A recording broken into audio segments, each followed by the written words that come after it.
এখানে আমি দুটো ডিম ভেঙে নিচ্ছি।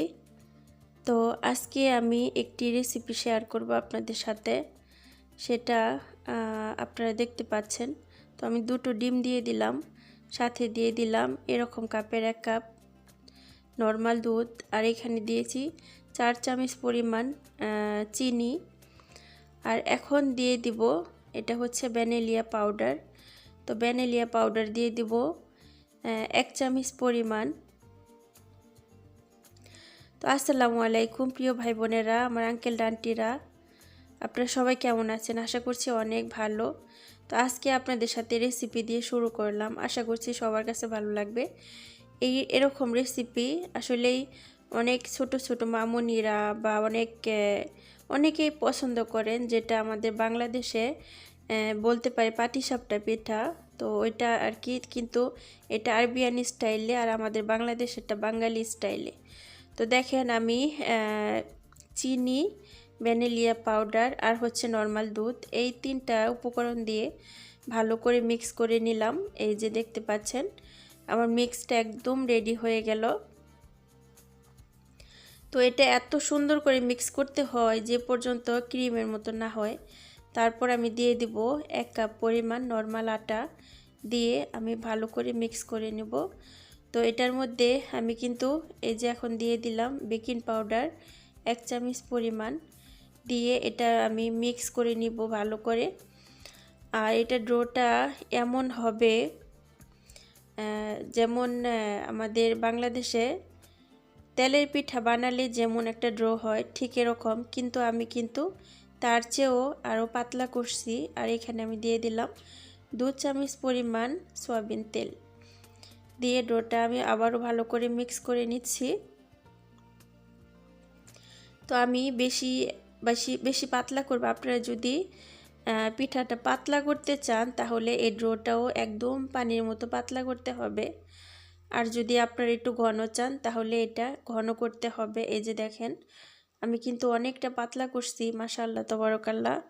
তো আলহামদুলিল্লাহ রাব্বিল আলামিন। এটা হচ্ছে আমাদের সকালের নাস্তা। আর আজকে বাসায় আমাদের ম্যাডামের মেয়েদের পাশাপাশি ওনার 2 বোনের মেয়ে আসছে। তো বোনের মেয়েদের জন্য আরও বেশিরভাগ করা, ওরা 2 জন খুবই পছন্দ করে। তো এখানে আমি একটি ফ্রাই প্যান বসিয়ে দিলাম, দিয়ে দিলাম হালকা একটু সয়াবিন তেল। এখন ব্রাশ করে নিব। তো আমি ব্রাশ করে নিচ্ছি, ব্রাশ করে তারপর ডোটা আমি দিয়ে দিব।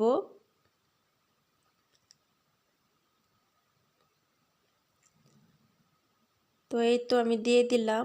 তো অল্প আছে, আমি চুলার আঁচটা একদম অল্প দিছি যেন নিচে পোড়া না লাগে। তো এইভাবে আমি করে নিব।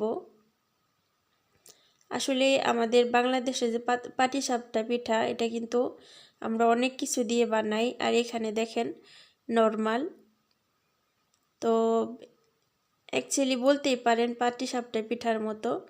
তো এটার কিন্তু রেসিপি আমি যখন মুরব্বি আন্টিদের বাসায় ছিলাম তখন অনেকবার দেওয়া হয়েছে, বাট এখনও আবার দিচ্ছি আমি। আসলে তখন মমেনা বানাইছিল, তো এখন আমি বানিয়ে আপনাদেরকে দেখাচ্ছি। এই তো আমার ইয়াটা হয়ে গেছে। তো এই যে এখানে আমি রাখলাম। তো এটাকে আমি একটু করব। তো আবারও আমি সেমভাবে আবারও চুলায় দিয়ে দিব।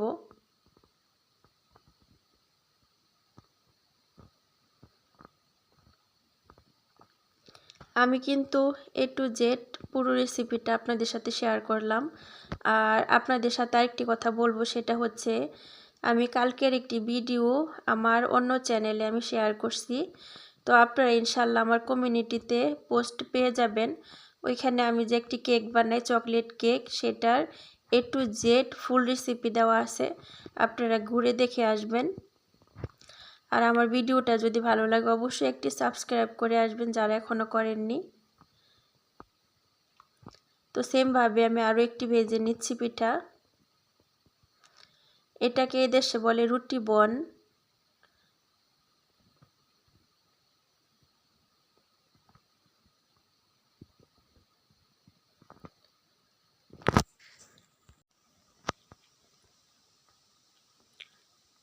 তো এটাও হয়ে গেছে।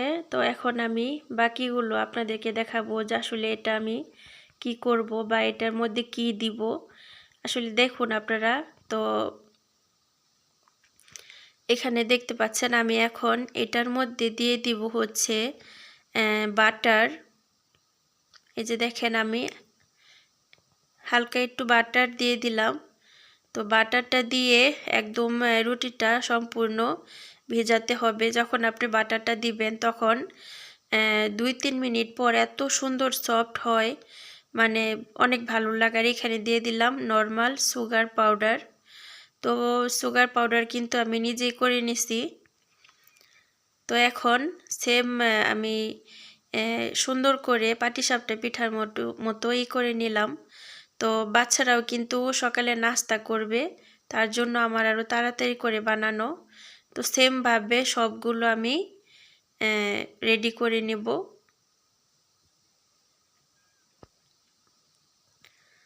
আমার রেসিপিগুলো কেমন লাগলো অবশ্যই কমেন্টের মাধ্যমে জানাবেন। আর আপনাদেরকে তো আমি বলেই দিলাম, আমার যারা অনেক ভিউয়ার্স ভাই বোনেরা আছেন, যারা অনেকে আমার ওই চকলেট কেকটা আপনারা রোজার মধ্যেও এরপরেও অনেক রিকোয়েস্ট করছেন যে আপু কেকটা দিবা, রেসিপিটা দিবা, ফুল রেসিপি। আসলে কি আমি একটি কথাই বলবো যে আসলে ওনারা যখন জিনিস খেতে চায়, ওই খাবারটা খেতে চায়, তখনই আমার বানাতে হয়। আর ওনারা অর্ডার না দিলে তো আমি নিজে থেকে বানাতে পারছি না। তো এই হচ্ছে বিষয়। তো এই যে এখন ওনারা খেতে চাইলো তাই আমি রেসিপিটা করলাম। এই তো দেখেন আমি অনেকগুলো ভেজে নিলাম একদম সেমভাবে, এভাবে গরম গরম বাচ্চারা খাবে।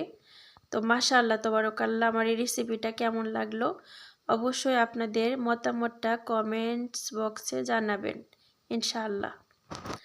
তো এখন আমি টেবিলে খাবার দিয়ে দিব। তো এই যে দেখছেন টেবিলে আমি প্লেট দিয়ে সব কিছু একদম রেডি করে নিলাম, খাবার দিয়ে দিলাম টেবিলে। আর এদিকে খাওয়া দাওয়া শেষে আমি থালাবাটিগুলো সুন্দর করে ধুয়ে নিচ্ছি।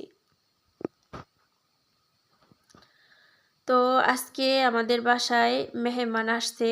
তো হঠাৎ করে ওনার বোনের বড় মেয়েটা ছোট মেয়েটা আসছে। আর ওনারা আসছে আর ওনার ছোট বোনের ঘরে ছেলে হয়েছে, ওইখান থেকে ওরা আরও এখানে আসছে। বাসার মধ্যে প্রচুর মানুষ মেহমান, তো ওরা চাচ্ছিল না যে বাসার মধ্যে গ্যাদারিং থাকতে, তাই ওরা এখানে চলে আসলো। আসাতে আমার জন্য অনেক ভালো হয়েছে আলহামদুলিল্লাহ। আমি একটা বিষয় আমি ওনার বোনের মেয়ের কাছ থেকে একটা বিষয় আমি একটা জিনিস শিখলাম। আসলেই শিক্ষা আসলে কি মানুষের জীবনে কোনো বয়স লাগে না, শিক্ষা যে কোনো সময় শিক্ষা নেওয়া যায়। আমি একটি জিনিস খুবই ভালো লাগে যে শিখার কোনো বয়স নেই। সুবহানাল্লাহ। অনেকে ভাবে কি যে হ্যাঁ তুমি বড় আমি ছোট, বা আমি ছোট তুমি বড়, শিখা তোমার কাছ থেকে আমি শিখবো না তুমি আমার কাছ থেকে শিখবা। আসলেই শিখার কোনো বয়স হয় না, শিখা তো শিখাই।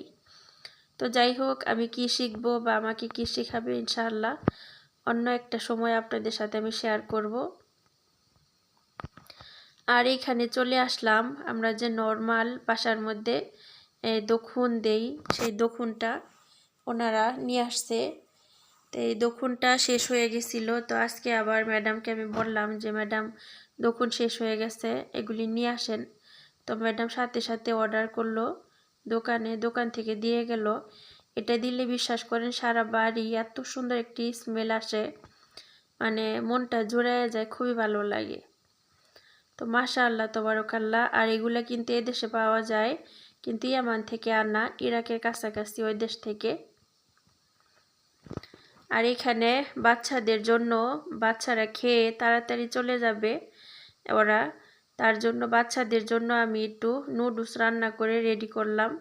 এখন বাচ্চারা খাবে। আর এদিকে দিয়ে নূর বলতেছিল, নুডলসের স্মেল শুই নাই, ও বলতেছিল আমার অনেক খিদা লাগছে, আমাকে কিছু খাবার দাও। পরে আমি বললাম আমি তোমার পছন্দের নুডলস রান্না করছি। তো নূর তো খুশি অনেক, আলহামদুলিল্লাহ রব্বিল আলামিন।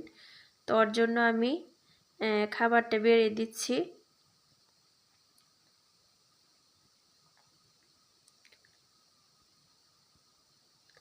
নূর নুডলস পাইলে অনেক খুশি হয়। আসলেই অনেকগুলো আমি বাটতেছিলাম।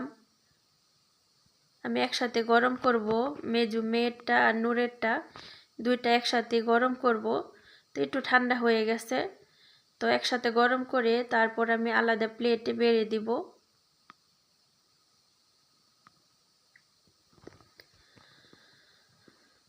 তো এবার হলো রান্না বান্না।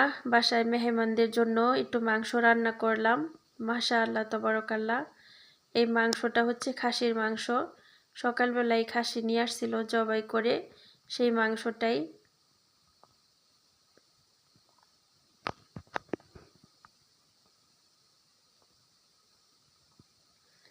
আর এদিকে আমি রান্না করছি, এটা হচ্ছে টুনা মাছ। তো টুনা মাছ আমি পেঁয়াজ টমেটো এগুলি দিয়ে ভুনা করতেছিলাম। টুনা মাছে কিন্তু আমাদের বাসায় কোনো ধরনের সবজি, তারপর কোনো ধরনের মশলা হয় না।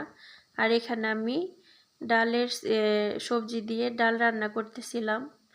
এটা ওনারা স্যুপ বলে, আসলে স্যুপও বলা যায় আবার ডালও বলা যায়। আর এখানে রান্না করলাম সাদা ভাত। আমার আর কিছু হোক লাগুক বা না লাগুক, সাদা ভাতটা আমার লাগবেই।